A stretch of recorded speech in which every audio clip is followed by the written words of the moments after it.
ఉత్తరప్రదేశ్ రాష్ట్రంలోని అమ్రోహా జిల్లాలో ఒక విచిత్రమైన సంఘటన చోటు చేసుకుంది. ముగ్గురు పిల్లల తల్లి అయిన 30 ఏళ్ల మహిళ హిందూ మతాన్ని స్వీకరించి 12వ తరగతి చదువుతున్న అబ్బాయిని ఆలయంలో వివాహం చేసుకుంది.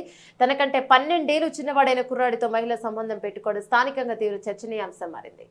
ఆనస్పూర్ సర్కిల్ అధికారి దీప్ కుమార్ పంత్ తెలిపిన వివరాల ప్రకారం శబ్నం అనే మహిళ హిందూ మతం స్వీకరించి తన పేరు శివాని అని మార్చుకుంది. ఆమెకు తల్లిదండ్రులు లేరు.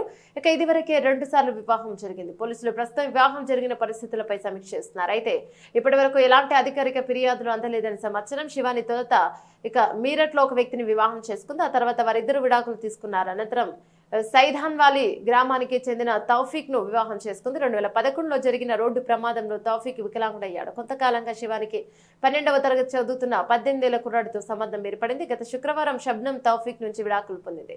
ఆ తర్వాత ఆమె హిందూ మతాన్ని స్వీకరించి శివానిగా పేరు మార్చుకుంది. కాగా 12వ తరగతి విద్యార్థి తండ్రి విలేకరులతో మాట్లాడుతూ తన కుమారుడి నిర్ణయాన్ని తాను సమర్థిస్తున్నానని తెలిపారు. వారిద్దరూ సంతోషంగా ఉంటే తమకు ఎలాంటి అభ్యంతరం లేదని, వారిద్దరూ సుఖంగా జీవించాలని కోరుకుంటున్నామని ఆయన అన్నారు.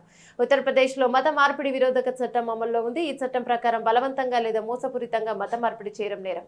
దీనిపై అధికారులు ఎలా స్పందిస్తారన్నది ఆసక్తికరంగా మారింది.